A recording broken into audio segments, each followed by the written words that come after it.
మీ daddy gazetted head master కదా, అంటే green pen మీ డాడీది ఉంది. గ్రీన్ పెన్ ఎంత బాధపడి ఉంటాడు మామ లోపల, ఎవరెవరో ఎందుకు బ్లాక్ పెన్ వాడుతుంది.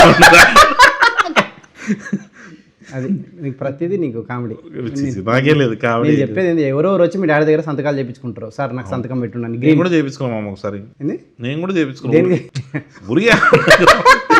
అంటుంది కాబట్టి. అంటే పాప ఎవరెవడో వచ్చి సంతకాలు పెట్టించుకుపోతుంటారా, నువ్వేంది ఇట్లా అయినా అంటే నేను డాడీ పెట్టు నీ సాటిస్ఫాక్షన్ కోసం అని పెట్టించుకున్నాను అంతే. హ్యాపీ. అంటే ఎప్పుడు కూడా కరెక్టే సినిమా వదిలేద్దాము మా డాడీ కోసం జాబ్ చేద్దాం అన్నది నీకు ఎప్పుడు రాలే? అంటే మీ డాడీ అంత బాధపడుతున్నా, మీ డాడీ నాకు వచ్చి మీ నాన్న నిజంగా చెప్తున్నా కదా, మా నాన్న బాధపడలే, నువ్వు బాధ పెట్టేటోడివి. ఫోన్ చేసి ఏంది అంకుల్ వాడు పరిస్థితి, నువ్వు అలా చెప్పి ఆయన పాపం ఆయనే అంటుండు వీడు ఏదో రాంగ్ రూట్ లో ఉన్నాడేమో అని. ఒకరోజు నాకు వచ్చాడు, అంకుల్ ఏం కాదులేండి మేము ఉన్నాం కదా చూసుకుంటాం చెప్పలేను. నేను అదే మీ డాడీ నువ్వు అట్లా ఏం చెప్పలేదు కదా, నువ్వు వెళ్ళిపోయావు అనేవాడివి.